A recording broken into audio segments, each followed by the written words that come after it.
Psicoterapia Familiar de la Universidad del Valle de México. Desde el 2009 ejerce la clínica privada como psicoterapeuta familiar, de pareja e individual. Durante más de 28 años se ha dedicado a impartir cursos de capacitación a nivel nacional relacionados con la infancia y la adolescencia, entre los que destacan los temas de prevención de adicciones, modelo Chimali DIF para la prevención de riesgos psicosociales, centros de asistencia infantil comunitarios, centros asistenciales de desarrollo infantil, fortalecimiento de las familias, prevención del maltrato infantil, promoción del buen trato en la familia. Es coautora en el libro Alienación Parental y Derechos Humanos de la Comisión Nacional de Derechos Humanos, con el artículo Acciones del Sistema Nacional DIF para prevenir la alienación parental, crianza humanizada y parentalidad bien tratante. Actualmente se desempeña como subdirectora de Estudios de Infancia y Familia en la Dirección General de Protección a la Infancia del Sistema Nacional DIF, responsable de coordinar a nivel nacional la implantación de la estrategia de promoción del buen trato en la familia. Por supuesto que esta es una semblanza muy reducida de su trayectoria. Nuevamente agradecemos a la maestra Angélica Gil su presencia el día de hoy y le doy la palabra. Muchísimas gracias. Sí, me escucha, ¿verdad? Buenas tardes a todos. Agradecer a la doctora Montserrat la oportunidad de estar en este foro, en esta segunda mesa, y que nos den la oportunidad de compartirles lo que estamos haciendo desde el DIF nacional como una estrategia preventiva. Es el título de esta ponencia, de lo que vamos hoy a presentar, que es la promoción del buen trato en las familias, estrategia del DIF nacional para prevenir la violencia a niñas, niños y adolescentes en los contextos de la vida cotidiana. Por efectos de tiempo y como además en la antemesa que estuvimos presentes hace unos minutos, ya hicieron todo un abordaje teórico, planteamiento sobre vulnerabilidad, sobre riesgo y protección. Entonces, bueno, en esto, para efectos de dar oportunidad a los demás ponentes también, la presentación la voy a dividir en 3 aspectos. Ahorita una pequeña introducción sobre cómo estamos entendiendo nosotros la vulnerabilidad en el contexto de la vida íntima de la familia, y más hablar sobre todo lo que tiene que ver con esa vulnerabilidad emocional, con los vínculos que se establecen en el interior familia, en estas relaciones de adulto-niño. Posteriormente, abordaré de manera muy general el planteamiento de lo que estamos haciendo ya actualmente desde 2009 a la fecha en el tema de prevención. Nosotros somos una estrategia meramente preventiva y vamos hacia trabajar con todos los integrantes de la familia, porque partimos del hecho primero de no hablar de la familia, sino hablamos de las familias, porque tenemos una diversidad de familias en este país, ¿sí?, con características cada una de ellas y muy valiosas. Y por último, compartiré con ustedes algunas reflexiones, pondré en la mesa sobre una invitación a que de manera conjunta nos podamos sumar para seguir trabajando acciones con las familias de nuestro país. Y bueno, en estas familias, las niñas, los niños, los adolescentes, pero también con los padres, con los tutores, con los cuidadores y con todas aquellas personas, figuras de apego que son significativas o que tienen una significación en la vida de los niños. Entonces, si me permiten, en primer momento haré una entrada con una cita de un autor que se llama Jorge Baroudi, tal vez algunos ya lo conozcan. Él ha venido trabajando desde hace mucho sobre prevención y atención del maltrato infantil a partir de trabajar lo que le llama él apego, bueno, el apego con la teoría de Walwyn, lo que le llama parentalidad bien tratante y lo que él maneja como crianza humanizada, ¿sí? Y a una ecuación que ahorita también les compartiré, que es nuestra base para todas las estrategias, las herramientas que estamos nosotros trabajando en términos de prevención. Y nos dice, El bienestar infantil o la felicidad de un niño no es nunca un regalo, sino una tarea siempre incompleta, nunca perfecta ni definitiva. Es mucho más que un proceso puramente individual y familiar. Debe ser el resultado de la acción de toda una comunidad. Baruri, 2005. Y entonces, esto nos lleva a reflexionar que los distintos ambientes donde los niños se relacionan desde edad temprana son claves en su desarrollo físico, psicológico, cognitivo y social. Si un niño, una niña o un adolescente fue amado, cuidado, protegido y educado en los periodos cruciales de su vida, muy probablemente será una persona, un individuo, que tendrá la capacidad de amar, de cuidarse a sí mismo y además sabrá amar, cuidar, proteger y educar a los otros. Esta capacidad de amar y proteger se va construyendo desde la infancia temprana y está dada por la calidad de los vínculos afectivos que establecen las niñas y los niños en su relación con las personas que les brindan los cuidados. Estos vínculos, si se fundan en relaciones bien tratantes o en los malos tratos, muy probablemente tendremos dos escenarios. Cuando son lazos que acogen y dan soportes para crecer, esto va a imprimir en los niños una huella positiva que va a perdurar el resto de su vida. Pero cuando se establecen vínculos, relaciones, lazos, basadas en el rechazo, en el odio, en el abandono, en la soledad y en el desprecio, pueden ser destructivos. Y esto también va a quedar como una huella en estos niños. Hay posturas que nos dicen que más vale ser un hijo aceptado que un hijo deseado. Y eso tiene que ver cómo va a ser esa persona o cómo va a crecer el resto de su vida.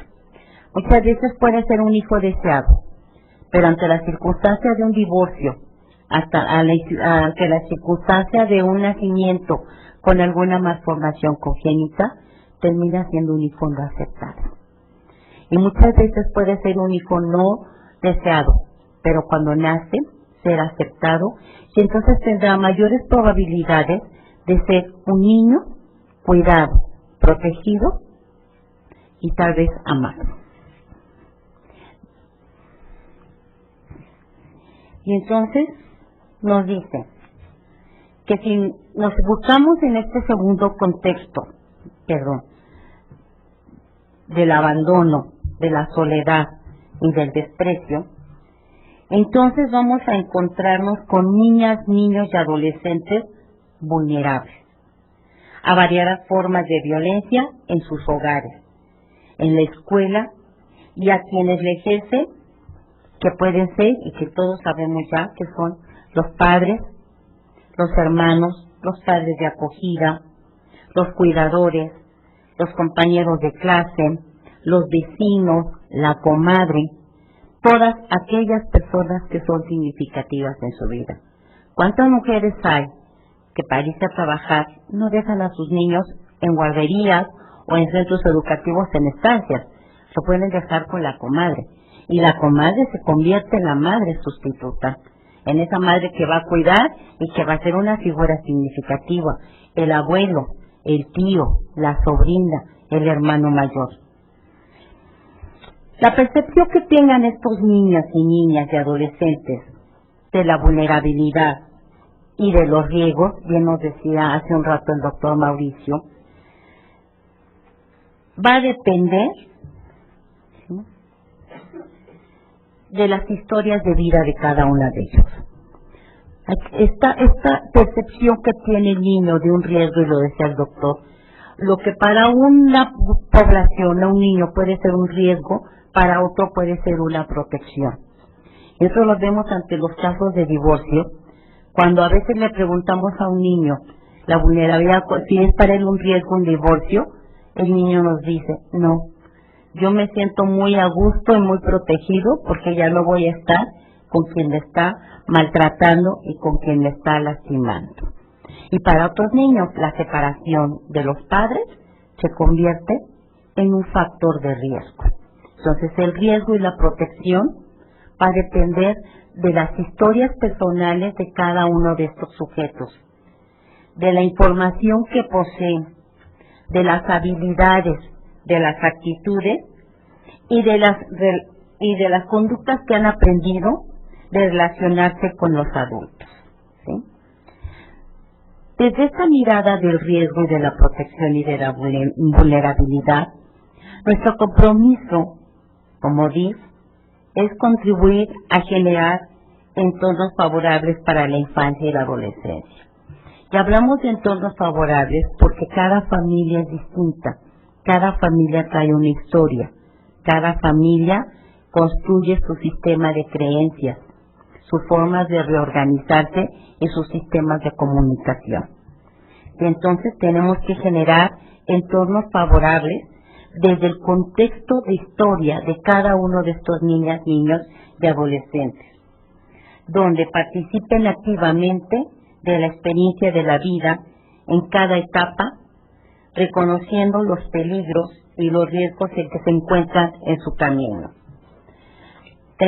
Yo siempre, y esto se los digo rápidamente, siempre digo que ser resilientes, y el doctor también hablar de resiliencia individual es tener la capacidad de contar con recursos para enfrentar el riesgo.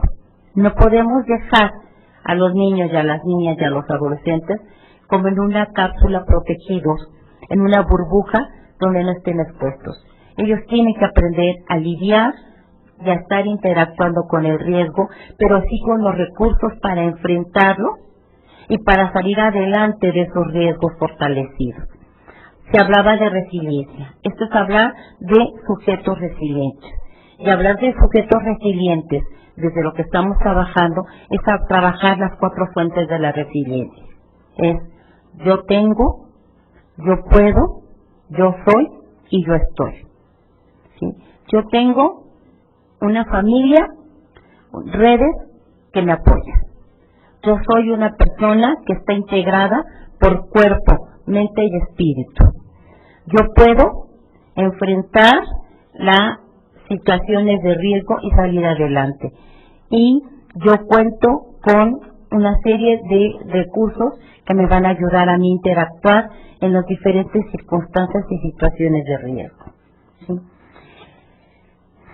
Entonces, ante esto, lo que hay que trabajar y lo que el DIF se ha planteado es trabajar con y las familias y sus integrantes en el desarrollo de buenas prácticas referidas a las niñas, los niños y a los adolescentes en situación de riesgo social, al promover su bienestar integral, proporcionándoles recursos a los padres y adultos para que mejoren las capacidades parentales y al facilitar modelos más sanos de crianza en el marco de la protección infantil, producto del respeto de los derechos de las niñas, los niños y los adolescentes. Entonces nosotros decimos, no podemos trabajar nada más con los niños, sino trabajamos con todas las personas que están dentro del contexto de estos niños. ¿Sí? Y entonces, desde esa mirada, estamos recuperando una de las recomendaciones fundamentales que hacen los organismos internacionales con respecto de cómo hacer prevención y que nos dicen que tenemos que abordar los países. Y una de ellas es fortalecer las formas de relacionamiento caracterizadas en el buen trato en el marco de la cultura de los derechos humanos. En este marco y en este contexto de hablar de protección, decimos, no podemos proteger a la infancia si no trabajamos con todas aquellas personas que están relacionándose con esta infancia y con esta adolescencia. Y nuestra propuesta va hacia recuperar las fortalezas que tienen los individuos y la familia. Cambiar la óptica y la mirada de hacer prevención. No incidir y hablar nada más de los problemas y de sus carencias, sino de los recursos que tienen para salir adelante de estas problemáticas que están viviendo al interior de la familia todos sus integrantes. Y entonces vamos hacia fomentar relaciones de convivencia humana y positiva de las niñas, los niños y adolescentes con la familia, con el grupo de pares, con la escuela y con la comunidad. ¿Sí? No podemos hablar de fomentar relaciones bien tratantes nada más al interior de la familia, sino de esta capacidad que tengan también de estar interactuando con sus diferentes contextos de la vida cotidiana, fortaleciendo habilidades y conductas protectoras de buen trato que les prevengan caer en situaciones de riesgo, que ellos tengan los recursos para enfrentarlas y para salir adelante. Y bueno, a partir de qué estamos hablando nosotros, de una serie de estudios y de investigaciones teóricas que hemos y de un marco conceptual que hemos desarrollado, hemos definido 12 habilidades de buen trato para trabajar en la familia, que tiene que ver con el apego y el amor, con la identidad, con el reconocimiento, la comunicación efectiva, convivencia pacífica, relaciones interpersonales, negociación, actitud prosocial, tolerancia, sentido ético, sentido del humor y sentido de la vida. Sentido de vida que no es proyecto de vida, porque estas poblaciones, sobre todo las especialmente vulnerables, su sentido de vida está haciendo como un sentido de un horizonte de vida sin esperanza. Entonces, estas 12 habilidades del buen trato que tienen que ver con fortalecer las capacidades resilientes de los individuos, están basadas en una ecuación que nos plantea Jorge Baroudi, a la que le llama él generar procesos de buenos tratos al interior de la familia en las interacciones que establecen. Se representa con una ecuación donde él nos dice que los buenos tratos van a ser el resultado de trabajar los recursos comunitarios y que la comunidad ponga al servicio de los adultos, de los padres, tutores y de niñas, las capacidades, la capacitación y las posibilidades para que puedan estar realizando eficazmente su función parental. Las competencias parentales.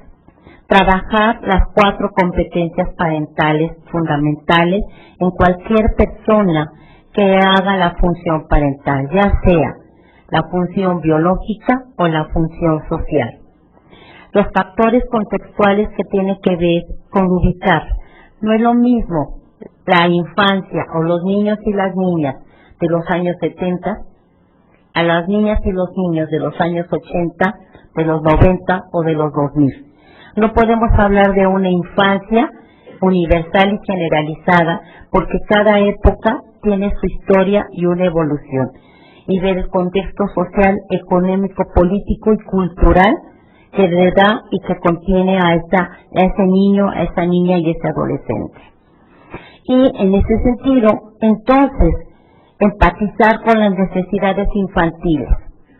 Necesidades infantiles en términos del momento histórico en que nos encontremos. Si nosotros trabajamos con estos 4 elementos, entonces estaremos en la posibilidad de hacer familias resilientes e individuos resilientes. Y bueno, hablar de familias resilientes y de personas resilientes, tenemos que hablar de crianza humanizada. Sabemos que todos, de alguna manera, estamos creando, y en un momento de la vida somos figuras de que estamos educando y estamos formando sujetos.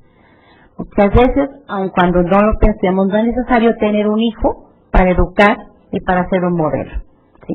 En el momento en que uno se convierte en una figura de apego y en una figura significativa para el otro, ya estamos teniendo un vínculo y una relación con ellos. Y entonces, trabajar en la familia la crianza humanizada. ¿Y qué significa hablar de crianza humanizada? No quiere decir que la crianza ahorita sea deshumanizada, pero sí lo que estamos haciendo es trabajar con los adultos que se manejen en un acompañamiento inteligente, afectuoso, en la aventura de la vida, de tal modo que puedan las niñas y los adolescentes construir y reconstruir de manera armónica y eficaz las 4 metas del desarrollo. Esto planteado por el grupo de la Universidad de Antioquia en España, que es la autoestima, la autonomía, la creatividad, la solidaridad y la salud. Me estoy apurando porque ya me quedan 3 minutos. 1 minuto, nada más. Ok, bueno, las 4 capacidades parentales que estamos trabajando desde esta propuesta preventiva es la capacidad de vincularse y de apego, la capacidad de empatía, la empatía no entendida como ponerme en los zapatos del otro, sino la capacidad que tengo yo de entender y sintonizar con las necesidades del otro para satisfacerlas. Ponerme al límite y a la altura emocional y física de los niños. Los modelos de crianza resultado de los aprendizajes sociales. Lo que soy ahora como adulto es lo que yo fui como niño y lo que recibí como niño. Y la capacidad de participar en la comunidad. Y también trabajamos a partir de esto para hablar de crianza humanizada de las 3 funciones parentales básicas, que es la función nutriente, que es nutrir en lo emocional, la función socializadora y la educativa, ¿sí? Para ello, estamos trabajando 2 líneas fundamentales. Una que tiene que ver el fomento de la cultura del buen trato, a través de una serie de materiales que hemos diseñado y que estamos trabajando con todos los integrantes de la familia. Reitero, esta estrategia se trabaja con todos los integrantes de la familia. Y a partir de materiales que se han diseñado por grupo de edad. Tenemos materiales para trabajar con niños de 1 a 5 años, pero esto se trabaja en su casa. Ustedes van a decir, ¿por qué la despensa de los buenos tratos? DIF tiene la imagen de las despensas de víveres, ¿no? Y entonces la familia va o la gente va por sus despensas. Nosotros le hicimos unas despensas de materiales para que vayan a trabajar, la cual incluye 3 libros infantiles, 5 juegos educativos y 7 actividades lúdicas. Se capacita a los padres para que ellos trabajen con las familias. Están elaborados de tal manera que si el padre no sabe, o el tutor o el cuidador, leer o escribir, pueden trabajarlo con los niños y con ellos a través de la actividad lúdica y recreativa. También estamos trabajando talleres para niños de 6 a 11 años, de 12 a 17 y tutores y cuidadores. Todo esto es bajar las 2 habilidades del buen trato de una manera a través de talleres y de juegos educativos. Bueno, con todo esto, que se los estoy dando rapidísimo, nosotros es toda una propuesta mucho más completa, mucho más elaborada. Tenemos toda una metodología, la parte ya de la estructura didáctica que tiene el trabajo tenemos manuales para trabajar y que se llevan a su casa las familias, donde están reforzando todo este trabajo y además capacitamos y generamos facilitadores que van a estar dando acompañamiento y seguimiento a estas familias.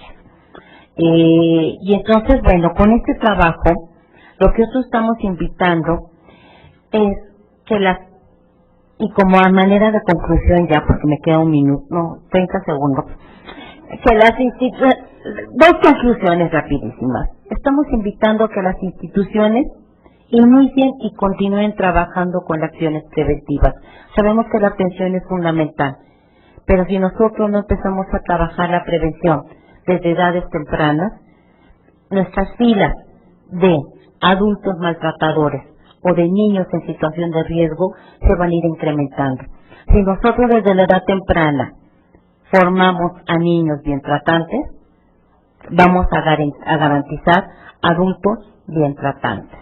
Entonces, pero además hay que capacitar y hay que sensibilizar y cambiar de paradigmas a los educadores y a los profesionales, porque a veces nosotros mismos tenemos muchos paradigmas y hay que hacer primero una prevención primordial, que es en la persona, para poder hacerlo en el otro, nuestra función de capacitadores con las niñas y los niños. Y bueno, pues con esto termino, porque ya me quedaba 2 segundos. Muchísimas gracias.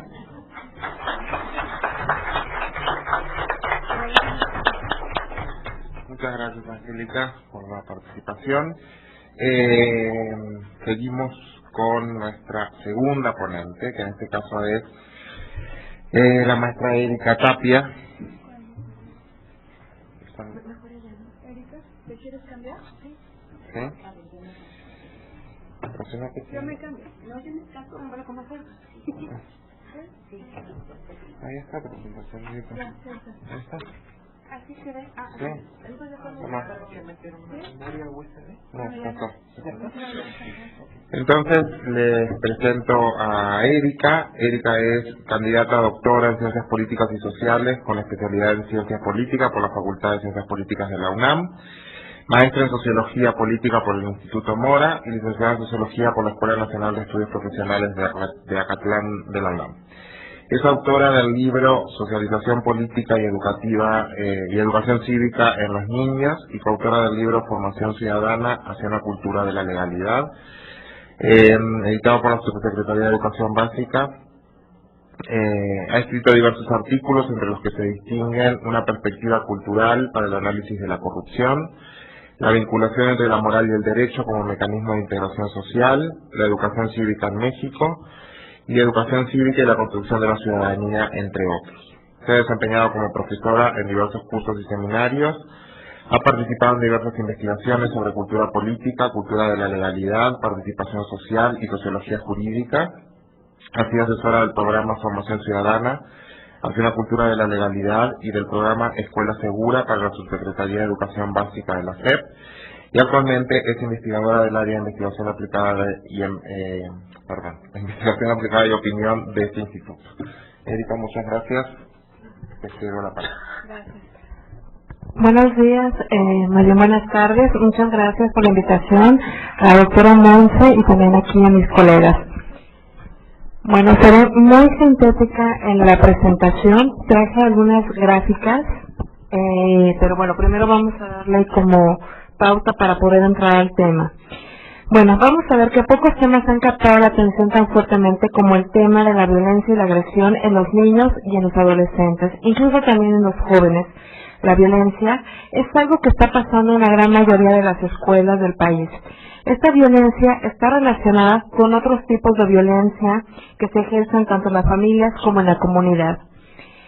El experimentar un ambiente violento en la casa, en la colonia, en el barrio o la escuela, genera que los niños y niñas y adolescentes asuman conductas de supervivencia en toda situación y los llevan a reproducir y a significar esas experiencias de violencia entre otros espacios en los que se desarrollan. En la actualidad, existe un debate relacionado con el uso de término violencia para referirse a los problemas de convivencia que se presentan en las escuelas, como consecuencia de la proliferación de una gran cantidad de definiciones y tipologías de conductas violentas o antisociales. La palabra violencia tiene una acepción fuerte y algunos estudiosos del tema evitan usarla, o bien distinguen el término de violencia de otros como agresividad, como es el caso de Ortega y Mora, para quienes el término violencia implica un comportamiento cruel y socialmente destructivo. Otros autores hablan de comportamientos antisociales. Moreno, por ejemplo, considera la violencia física como una de las múltiples manifestaciones que pueden presentarse en la escuela como parte de los problemas asociados a la convivencia entre pares. Y por otra parte, los maestros y directivos difícilmente usan la palabra violencia para calificar los acontecimientos que dificultan el trabajo escolar. Sin embargo, señalan que los alumnos son cada vez más agresivos, desafiantes, groseros y provocadores. Principalmente la violencia entre los alumnos corresponden a estilos de vinculación y relación entre pares. Esta forma de definir la violencia escolar se identifica con otros conceptos de acoso escolar o bullying, y es también la perspectiva desde la que se ha configurado y generado la mayor cantidad de información acerca de este tema. Vamos a ver que la palabra bullying se deriva del vocablo inglés bullying, el cual significa matón o quien maltrata e intimida a los débiles, y del verbo cuyo significado es intimidar con gritos y amenazas o maltratar. El bullying se caracteriza por quien lo ejerce y ostenta un abuso de poder, es decir, un desequilibrio de fuerzas, y el deseo de intimidar y de dominar a otras personas, aunque por lo general se lleva a cabo entre varias personas, dejando al individuo que recibe el maltrato en total indefensión. Desafortunadamente, este problema no tiene una solución simple.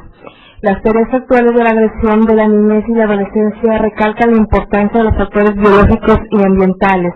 Se reconoce por un lado que algunos niños tienen cierta predisposición genética a mostrar conductas agresivas, pero también hay que tomar en cuenta los factores familiares, culturales y de compañeros o del grupo de pares. Una vez que la agresión y la violencia llega a ser parte importante de la vida del niño o del adolescente, puede fortalecerse y reforzarse a sí misma, ya que puede constituirse en un medio para controlar a los otros y de manipularlos.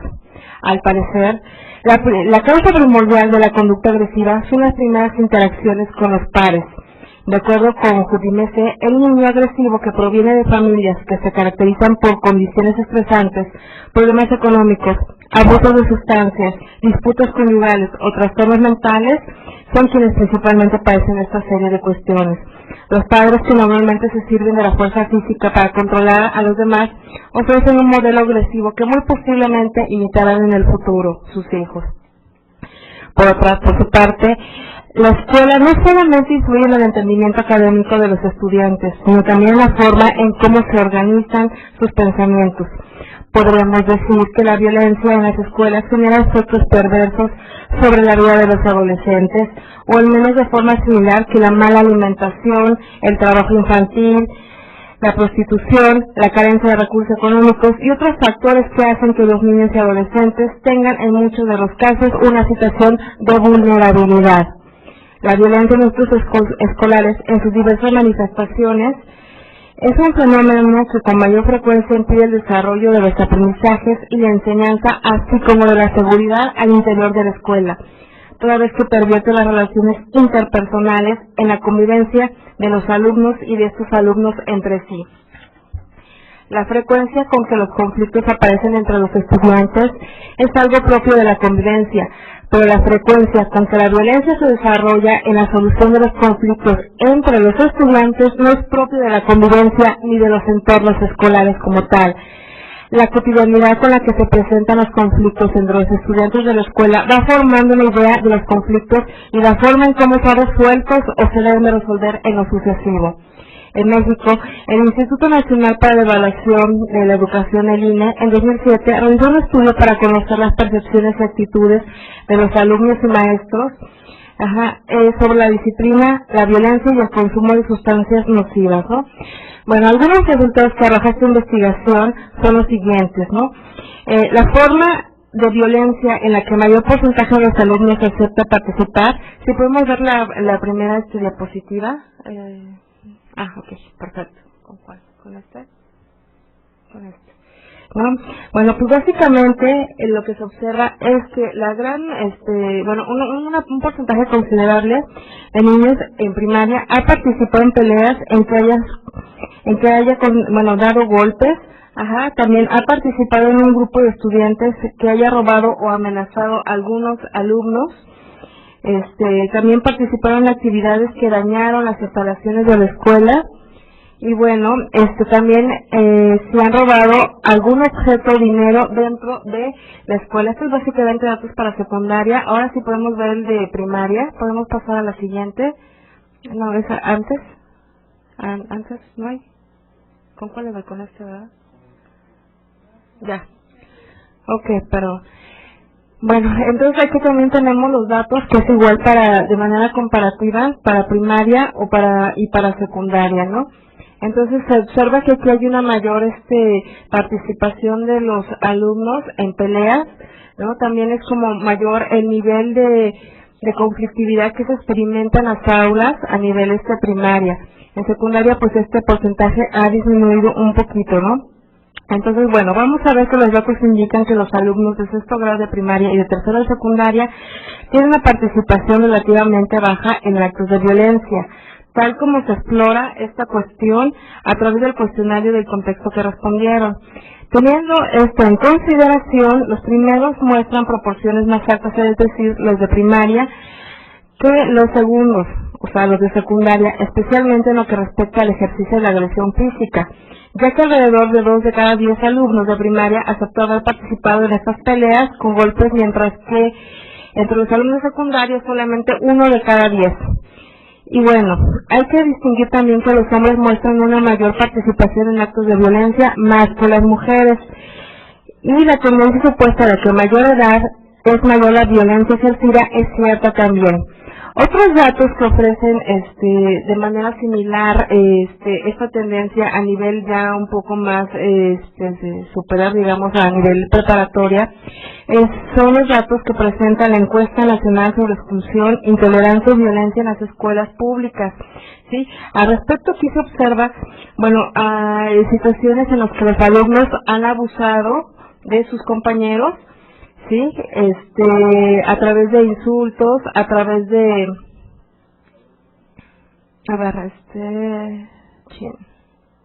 ahí estamos, sí, a través de insultos o abusos entre iguales. Y bueno, básicamente los hombres quienes manifiestan más este tipo de comportamientos que las mujeres. Y bueno, en cambio las mujeres, bueno, generalmente se les esconden más sus cosas, han sido víctimas de agresiones. Y bueno, esto es, ahora se les preguntó a quienes habían sido objeto de estos abusos de sus compañeros, ¿sí?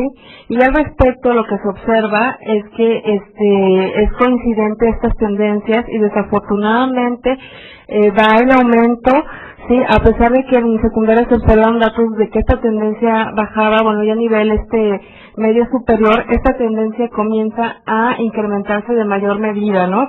Y bueno, esto también lo que te refleja es una dinámica social, ¿no? Por eso justamente titulé la violencia como expresión de la dinámica social. La violencia que estamos viviendo, la violencia que se experimenta en las escuelas, en las familias, también es reflejo de lo que sucede en estos ambientes conflictivos que de manera pues reciente se han incrementado. Con todo esto, han estado condenados, ya casi termino, ok. Y bueno, vamos a ver entonces aquí ya la última gráfica. Bueno, continúa en lo que pasa a la siguiente gráfica. Aquí está, donde justamente se refleja, si se ve en la tercera opción, ¿no? ¿Con cuál es? Con el rojito, ¿verdad? No, pues no. Ahí está, ¿con cuál es? Así está, ¿verdad? Ya. Perdón, es que aquí me la pasó. Nada, no. A lo mejor es más fácil, nada más que ponemos la última diapositiva, porque sí está medio complicada. Ya, bueno, se me complica un poco. Entonces, bueno, vamos a ver que esta dinámica condena pues a casi todo aquel que fallece en un incidente violento de este tipo a ser tirado y olvidado una suerte de fosa común que no merece investigaciones judiciales ni algún intento de justicia, por lo que se asume que quien es ultimado con armas de fuego y en circunstancias oscuras es un daño colateral, que forma parte de los cárteles en el pleito entre ellos o contra las fuerzas gubernamentales armadas. Sí, entonces miren, esta gráfica fue de la última encuesta que levantamos, es sobre la encuesta nacional sobre valores de la juventud, donde se les preguntó que cuáles eran los 3 problemas más importantes. En efecto, bueno, aparece la inseguridad de manera muy alta como el problema en tercer lugar, ¿no? Y eso también pues visualiza o también hace de alguna forma que se explique pues la misma dinámica y la misma conflictividad que se vive, ¿no? Finalmente, esto también refiere a las formas en cómo se resuelven de manera cotidiana los conflictos y la forma en que también nosotros como adultos estamos enseñándoles a los niños y a los adolescentes a resolver los problemas. Finalmente esto deja muchísimas interrogantes y muchas formas en qué pensar, ¿no? O muchas cosas en qué pensar, ¿no? Más allá de decir que esto es negativo para la sociedad como tal, sino que diversas instancias, actores sociales, intelectuales, organizaciones no gubernamentales, instituciones de gobierno, empresarios, etcétera, tendríamos que enfocar nuestras atenciones a generar programas para resolver los problemas justamente que se están presentando contra la violencia, la drogadicción, la delincuencia, la corrupción, como aspectos también que forman el desarrollo de las habilidades y competencias de los niños desde edades tempranas, es decir, desde la educación básica, pasando principalmente por lo que es preescolar, primaria y secundaria, ¿no? Para que finalmente poder evitar como datos que en las anteriores diapositivas presentamos, ¿no? Solamente ya casi para concluir, es una sugerencia, bueno, que he podido desarrollar a lo largo también de esta experiencia que he tenido cercana a los programas y a las instituciones educativas, es, bueno, pues básicamente que la solución de estos conflictos deberá ser orientada y ayudar a los estudiantes a aprender las competencias necesarias para resolverlos y encontrar soluciones que beneficien a ambas partes. Los programas de intervención más prometedores y duraderos constan de los siguientes elementos. Primero, comienzan por los primeros años de la instrucción escolar. Se ocupan de la conducta violenta o agresiva. Se centran en la adquisición de habilidades sociales y académicas. E incluyen un componente de entrenamiento para los padres y profesores y la comunidad, a fin de garantizar que todos los cuidadores en el ambiente social del niño se relacionen y reaccionen ante estos problemas, que su solución muestra un abanico de opciones y una posibilidad de oportunidades para poder resolver de manera eficaz estos problemas, ¿no? Combinando tanto los recursos, como ya lo decía Mauri, ¿no? De capital social, los recursos también de, ¿cómo se llama esto? Como de capital social, de la resolución también, o de la posible intervención y de las posibles, posibilidades de desarrollo, es decir, distintas oportunidades para poder cambiar esta dinámica social. Muchas gracias por su atención.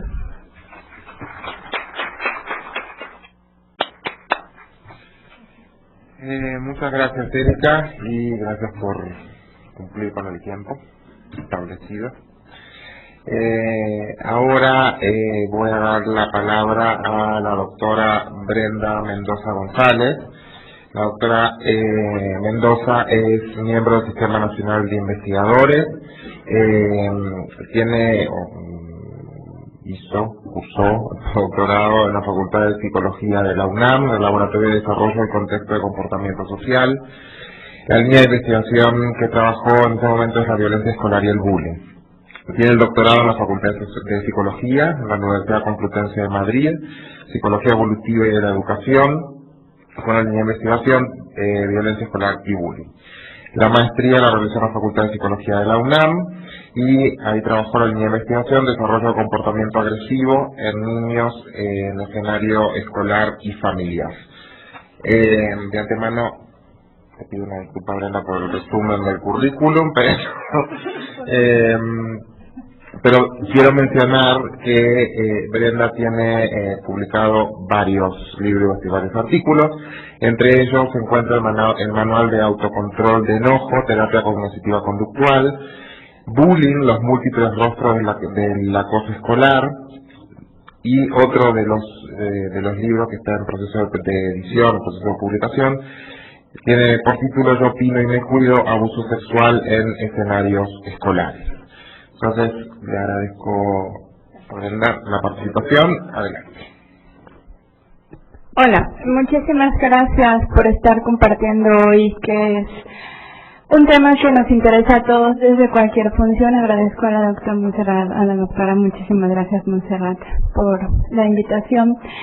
Es importante, sí quiero comentarles que hubo una reunión internacional en España de especialistas en bullying y hay muchos consensos. Entre ellos es que en castellano se puede utilizar sin ningún problema el bullying, y la traducción es acoso escolar, que es muy diferente a violencia escolar, no es lo mismo. Y como psicólogos, en el aspecto de psicología, tenemos que tener muy clara cuál es la diferencia, porque ya en el tratamiento no podemos tratar igual la violencia escolar que bullying. Si tratamos igual al bullying, entonces estaríamos haciendo más daño principalmente a las víctimas. Erika ya comentaba algo muy importante sobre todo el fundamento teórico, que entonces no voy a tratar. Voy a hablar de una propuesta de intervención que es totalmente actual. Esos datos son de este año, y es en un contexto muy importante en donde los niños, sus padres se dedican a vender droga, pornografía, en donde fuera de sus escuelas constantemente hay operativos, y son zonas muy conflictivas. Fueron muchas escuelas con las que estuvimos trabajando. Esta propuesta de intervención la voy a hacer muy corta, de una manera muy rápida, voy a ir intercalando los resultados para poder cumplir con 15 minutos. Comenzamos con fundamentos teóricos. Ya decía Erika algo muy importante: tiene que haber 3 características fundamentales para que sea bullying. Debe haber un desequilibrio. Uno de los niños, que generalmente es el niño bullying, es el que tiene más poder que el víctima. Tenemos también hay un daño que se va a hacer, por supuesto, a la víctima. No importa que sean apodos, el nivel no importa. Si esto es cotidiano, que es la persistencia, entonces se va a tomar como bullying. Violencia escolar es cuando, por ejemplo, se tienen, que es algo diferente a bullying o acoso, cuando 2 niños resuelven un problema a golpes. Esto, por supuesto, es un subtipo de la agresión, se llama violencia escolar. Pero si antes no hubo ningún tipo de problema entre esos 2 niños, entonces no se puede tomar con bullying. He entrado a muchísimas aulas y puedo garantizar que, por supuesto, no en todos lados debe haber acoso escolar. Si no hay, no hay, y así es como lo digo. Este es un ciclo que también se determinó en esta reunión internacional que hubo en España, en donde sabemos que no son 3 niños los que participan en el acoso escolar, como se decía hace más de 30 años. Hay mucho más, hasta ahora llevamos por lo menos 9.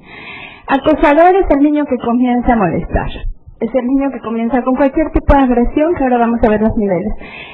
Hay generalmente un niño que es el seguidor o el secuaz. Este niño comienza, una vez que el bully comienza a golpear o a molestar al otro. Tenemos al seguidor pasivo, que normalmente es el que aplaude o el que avisa si ya viene alguien.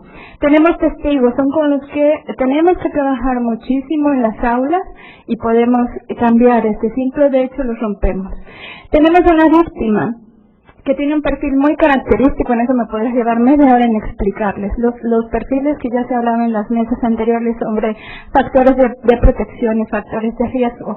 Algo sí importante que les quiero comentar es que los niños víctimas, en las investigaciones que he realizado, he identificado, ya sea niño o niña, se identifican con el estereotipo tradicional femenino. He tenido casos de niños que son golpeados por niñas en el suelo. Más de 4 niñas están golpeando a un niño. Esto está muy claro, se identifica, y esto lo digo por las investigaciones que he desarrollado, con el estereotipo femenino tradicional. En investigaciones, en las últimas que he desarrollado, pero también investigadores internacionales, hemos encontrado otro participante, que es el víctima acosador. Este es muy importante porque es el que va a hacer las conexiones entre, por ejemplo, si esto ocurre en un aula de sexto, es el niño que va a hacer la conexión para llevar el acoso escolar con otras aulas. He identificado también la participación del profesor, que puede ser víctima, claro que puede serlo, puede ser también el acosador, o puede ser también el espectador pasivo, que no hace absolutamente nada.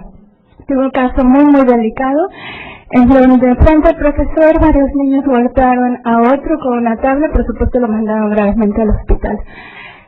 Esto, cuando el profesor participa con los chicos como acosador, se llama reciprocidad coercitiva. Esto es un escalamiento que lo dicen para que se entienda de una manera más gráfica, pero detrás de ello hay muchos datos.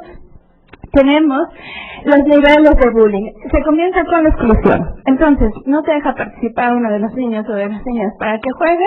En las niñas es muy clásico el córtala, si le hablas a ella, ya no te puedes juntar conmigo. Esto ocurre muchísimo en las aulas. Aquí lo importante es que a partir de la exclusión se empieza a escalar. y se llegan después a lo siguiente, que es un maltrato verbal, que puede estar combinado con un maltrato físico. Y lamentablemente he tenido muchísimos casos, muchísimos, de conducta antisocial. Niños de primaria, de cuarto año, que usan navajas para amenazar a los otros, por supuesto, dentro de la escuela. Niños de sexto que abusan sexualmente de niños pequeñitos de 5 años dentro de la escuela. He tenido mucha investigación en este punto sobre abusos sexuales. Robos. Una conexión muy importante de niñas que están conectadas con pandillas de fuera, y ahora más adelante les voy a dar ejemplos. Y aquí es donde tenemos que poner mucha atención. Prevención. Si un niño es aislado, no se está siendo incluido en los juegos, en las actividades académicas, en el recreo, es muy fácil, muy fácil detectar, y es la luz roja. Cuando un niño está solitario, tenemos que hacer algo. En las consecuencias voy a hablar las que son muy importantes, que tienen que ver también con abogados, por ejemplo, que es las consecuencias a largo plazo. Hay datos muy importantes en donde se identifica que los niños que fueron bully en edad escolar, en un 40% van a ser criminales. Bueno, tenemos una investigación también en la UNAM, en donde se identifican y se sigue durante muchos años a niños para saber qué factores de riesgo pueden hacer que estos niños desarrollen conducta antisocial. ¿Suicidio? Sí, por supuesto que sí. Tuve un caso de un niño en secundaria que estaba siendo gravemente acosado en la escuela, y me dijo: Brenda, lo único que tuve que hacer es aventarme de las escaleras, porque yo se los pedí, se los dije, nadie me hizo caso. Cuando se aventó de las escaleras, díganme si no todo el mundo corrió para saber qué estaba pasando. Tenemos también que trabajar, por supuesto, con las víctimas, porque sabemos perfectamente que si no son atendidos, estas víctimas en las escuelas van a ser víctimas en el trabajo, que no se llama bullying, en el trabajo se llama mobbing, y también son víctimas de las parejas o de violencia intrafamiliar. Por cierto, no existe bullying maternal. Soy también perito en psicología y me encontré un caso en donde decían, el otro decía que había bullying maternal. No hay bullying maternal, el bullying es solamente en el contexto escolar. Vale. Si ya sabemos en todas las investigaciones, muchísimas que se han hecho, si la violencia va a funcionar para que los niños se puedan comunicar de una manera errónea, para que puedan obtener un protagonismo también erróneo, para que obtengan poder, para que tengan un grupo de amigos, para que les reduzca la ansiedad, para afrontar miedo y la tristeza, porque la enmascaran. Entonces tienen tanta tristeza que enmascaran esto golpeando a otros para demostrar poder. Entonces, ¿qué podemos hacer? Desde la escuela se puede hacer muchísimo. ¿Qué es lo que hay que hacer? Es brindar a estos niños una oportunidad diferente. Me gustó mucho la ponencia, en general, del panel anterior. El doctor Mauricio hablaba de oportunidades, y eso es muy importante. Aquí, con este programa, desde la escuela, lo que se hace es crear oportunidades para que, si viven violencia en casa o cualquier otro tipo de agresión, puedan estar en la escuela 5 horas y que tengan la oportunidad de aprender comportamientos prosociales diferentes. Las estrategias en la escuela y en el aula lo tienen en mis libros. Esto de mi aula organizada, yo respeto, yo cuido, yo opino, yo ayudo, pues son todo este comportamiento prosocial que se le brinda, y las estrategias que están a un lado, lo de orden de limpieza, el código escolar, ya es lo que podemos hacer en la escuela. No voy a trabajarlas todas por el tiempo, voy a darles algunos ejemplos. Mi aula organizada, no he entrado hasta ahora a ningún aula en donde exista acoso escolar y que sea una aula ordenada. En las aulas en donde entro, principalmente tienen suéteres colgados arriba, no hay un orden donde esté el jabón, ni mucho menos. Las lechitas andan tiradas por todos lados, mochilas y todo esto. Voy a dar solamente un ejemplo de antes y después. Utilizamos registros de observación, una metodología muy cuidada.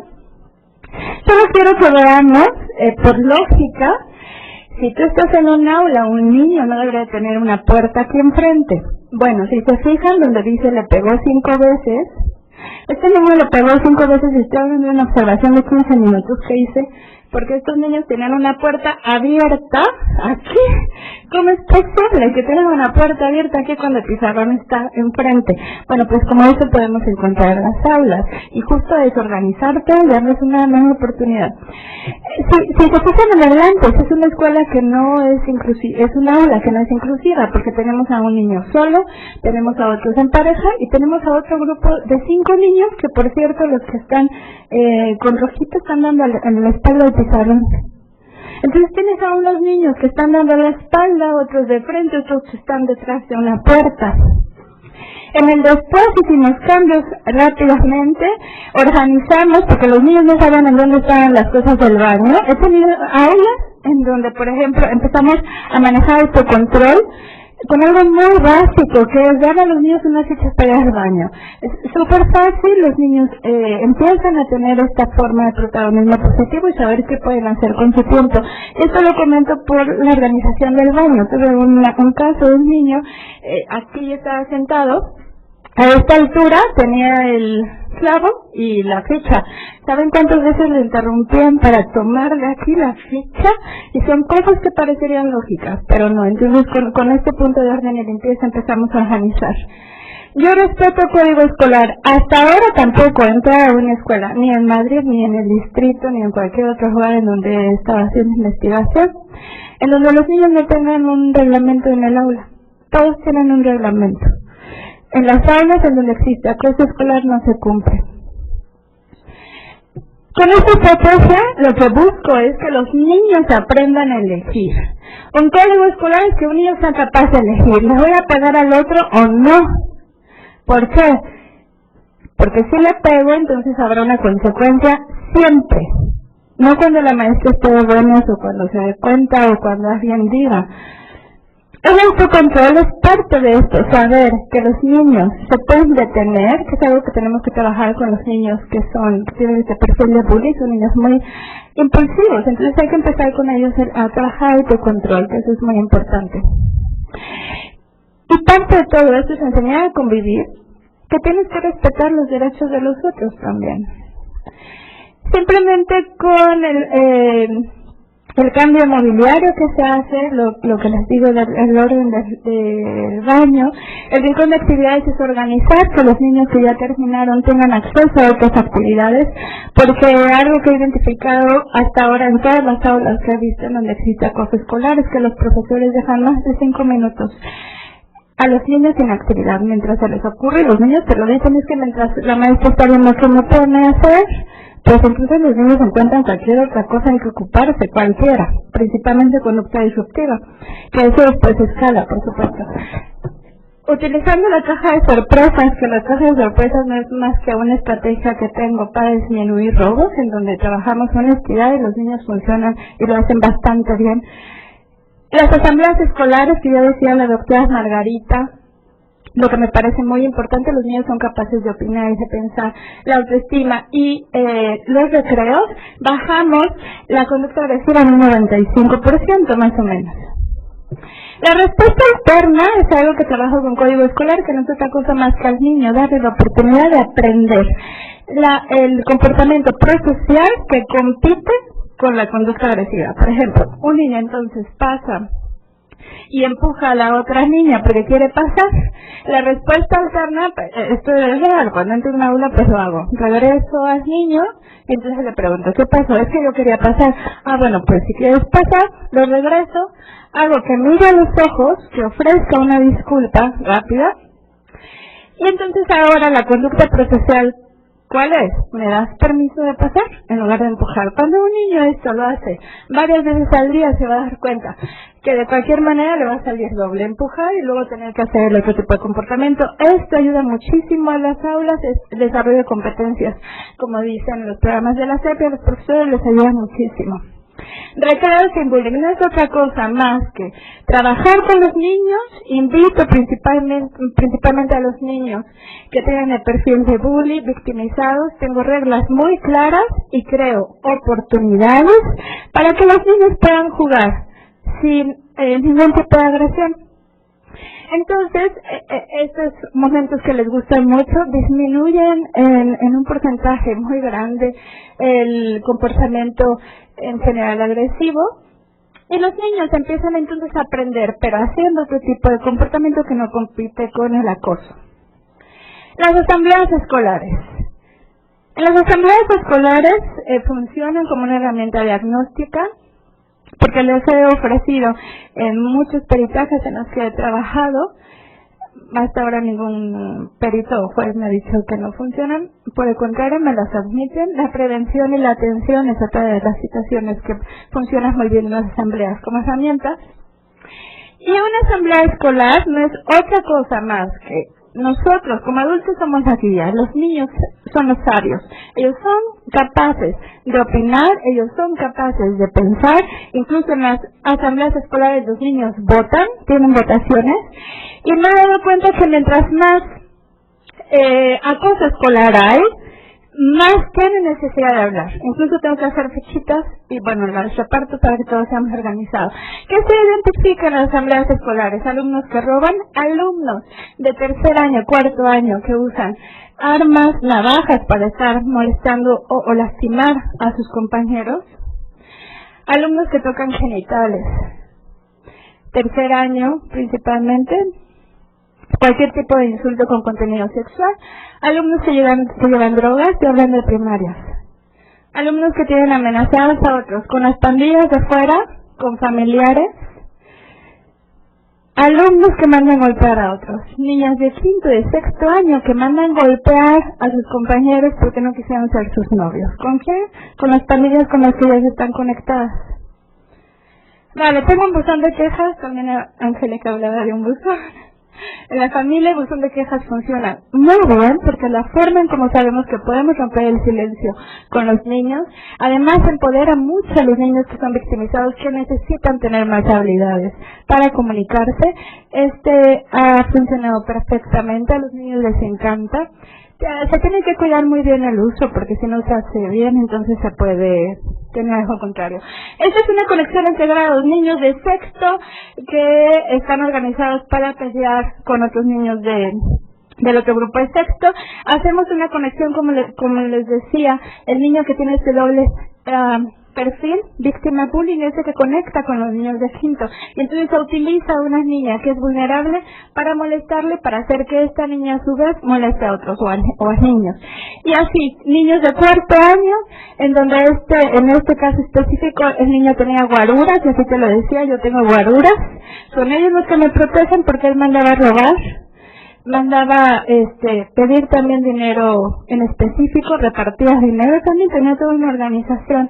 Todo eso lo pudimos, por supuesto, romper, y no podemos olvidar que toda la violencia que existe en la sociedad se puede reproducir en las escuelas. La buena noticia, siempre digo yo, es que podemos hacerlo dentro de las escuelas. Hay muchísimo más control.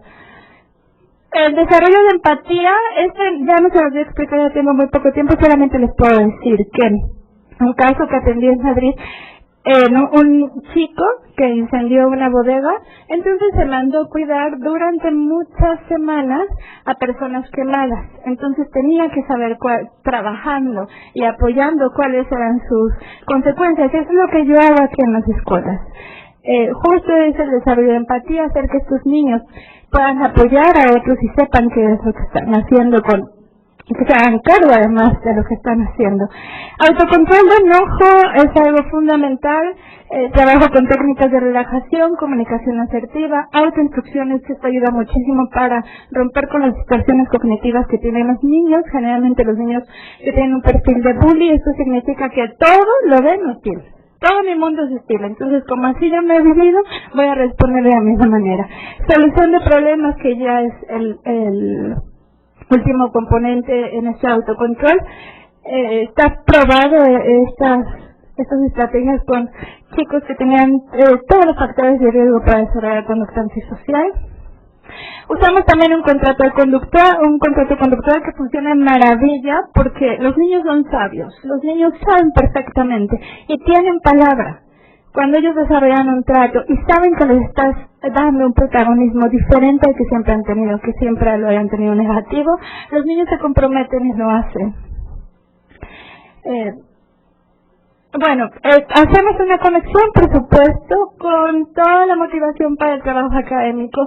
En el postdoctorado que desarrollé en la UNAM investigamos sobre todo esto, y entonces si pudieran ver las gráficas podías identificar cómo la motivación por el trabajo académico iba hacia abajo, cuando la motivación por el acoso escolar iba hacia arriba. Entonces es el contrario, y tenemos que trabajar bastante bien en esto. Lectura en pares lo podemos hacer muy bien, incluso ya desde los últimos programas, de estrategias o componentes de este programa, y ya lo podemos hacer perfectamente con un niño que era bully y que lastimaba a ciertos chicos. Lo podemos hacer bastante bien, lo aprenden. Tenemos otra estrategia que se llama juego cooperativo, en donde los niños son los que toman las decisiones, toman también la decisión de terminar y de no agredir. Lo hacen en equipo, y tenemos otras estrategias mucho más amplias.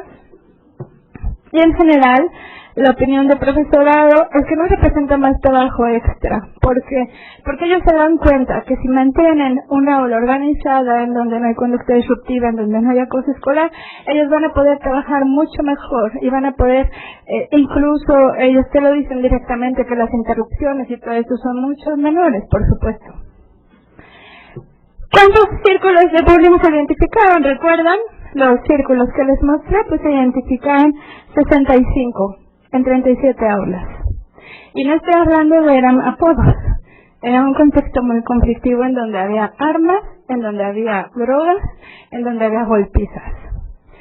Se desintegraron en 75%, es decir, 49 grupos de estos se pudieron trabajar, los demás se pudieron bajar al nivel de insultos. Que bueno, ya de estar de un nivel de agresión física e insultos habla bastante bien. Hubo un 5% con el que no se pudo hacer nada, situación que lamento mucho, porque el profesor o la persona encargada pues no entraron al grupo. Entonces pues si no entras, ¿cómo es que pasa a desarrollar competencias? Vaya, con el objetivo de... Finalmente les dejo este pensamiento que fue la doctora con la que estuve haciendo investigación en Madrid. Ella siempre decía: piensa globalmente y actúa localmente. Y yo les pido que igual pensemos en toda la violencia que hay, en todos los descabezados, en todo lo que pasa en nuestro país. Y lo que sí podemos hacer, y yo les garantizo, es que sí hay esperanza, sí hay cambio, pero tenemos que actuar desde nuestra función, la que sea: abogados, profesores, investigadores, psicólogos. Si lo hacemos, si cada quien hace lo que nos corresponde, vamos a poder hacer de esta sociedad algo mucho mejor. Esas personas que hoy día están fuera violentando fueron niños. Y retomo lo que decía la doctora Elvira en la mañana, decía: ¿cómo es que queremos una sociedad diferente si no vamos a proteger a las niñas? Yo sé perfectamente que con estos niños se puede lograr muchísimo. Les comparto los 3 libros. El primero que tengo es Manual de Autocontrol del Enojo. Este va dirigido especialmente para cualquier especialista de educación o de salud. Paso a paso explico cómo es que se pueden llevar sesiones de relajación en donde participan, por supuesto, los padres, porque tienen que participar ellos. Entonces, es una serie de sesiones, doy registros y digo cómo es que se pueden realizar. El segundo, que es el bullying, los múltiples rostros del acoso escolar. El primero es de Manual Moderno, el segundo es de Pax México. Y ahí también doy todo el programa. En la primera parte doy toda la teoría sobre acoso escolar.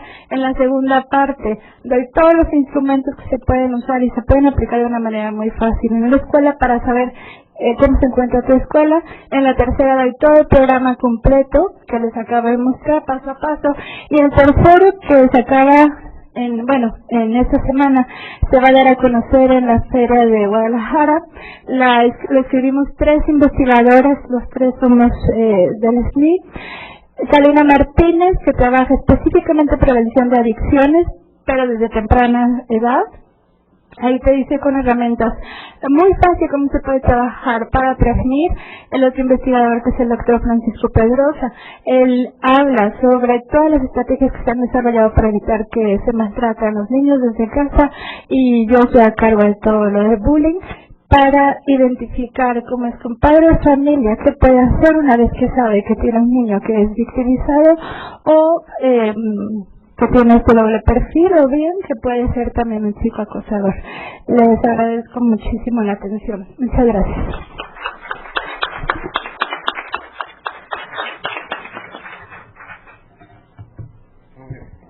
gracias, Brenda. No sé, Montserrat, si tenemos tiempo para unas preguntas. Minuto y medio. Exactamente. Entonces,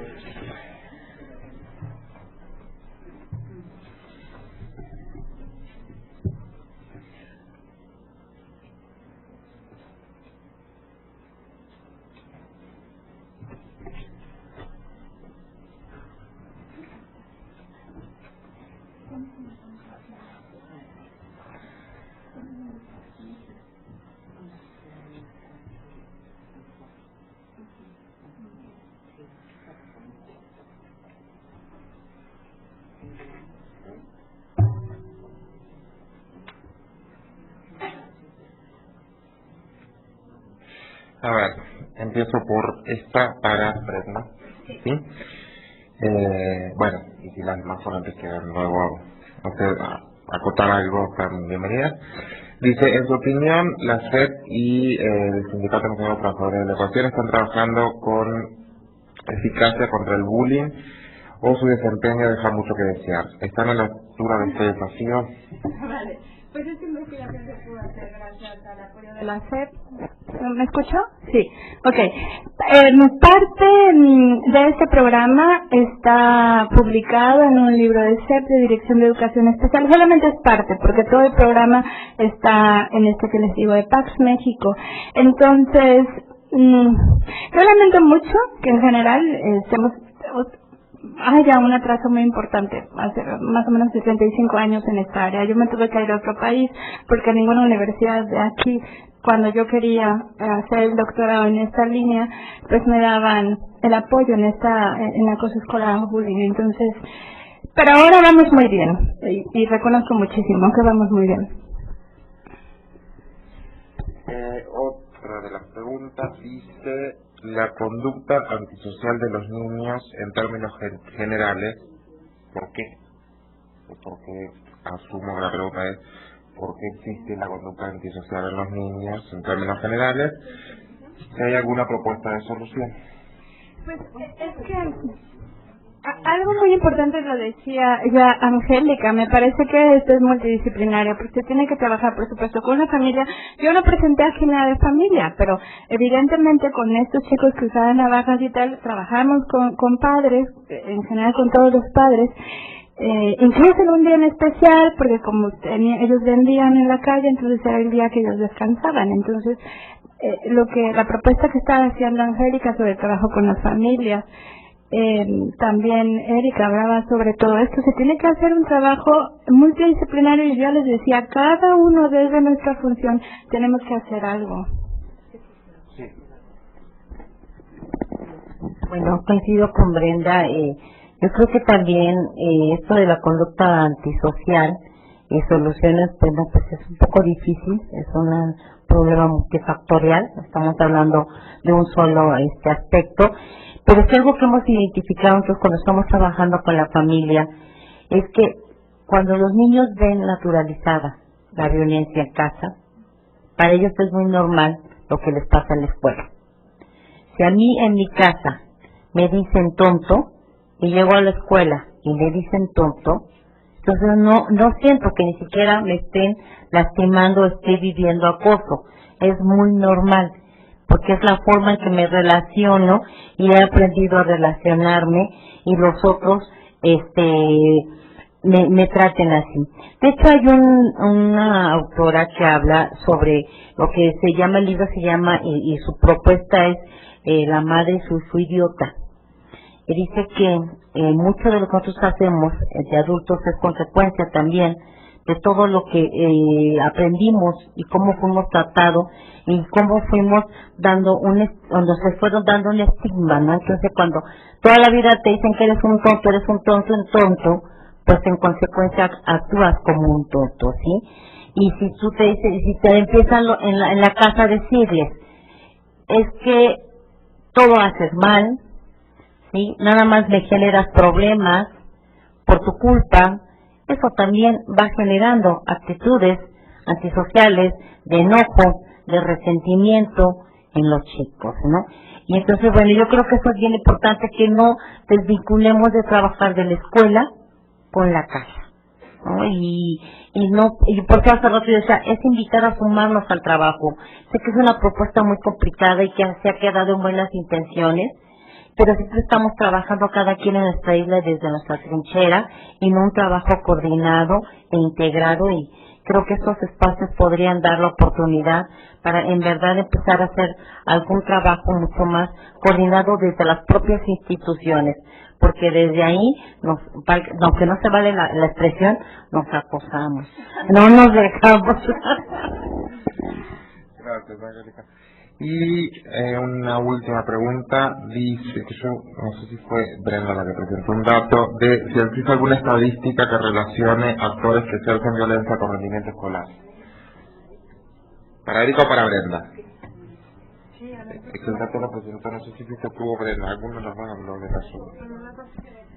¿Cómo dice la pregunta? Si existe alguna estadística que relacione actores que ejercen violencia con su rendimiento escolar. Bueno, hay como distintas fuentes, también principalmente es el Instituto Nacional de Evaluación Educativa, donde nosotros podemos encontrar estos datos, pero desafortunadamente no hay como una cultura de evaluación constante para poder adquirir esos datos con la vinculación del rendimiento escolar y los chicos que cometen bullying, ¿no? O acoso. Entonces, no, eso como tal no existe, sin embargo, da como la pauta para poder hacer como una investigación sumamente interesante, ¿no? Tenemos datos, en mi libro hablo sobre ellos. Hicimos una investigación en la Facultad de Psicología en la UNAM y sabemos lo que les hablaba de la motivación. Entonces, específicamente en acoso escolar, sabemos entonces que los niños que están más motivados para acosar a otros están menos motivados para lo académico.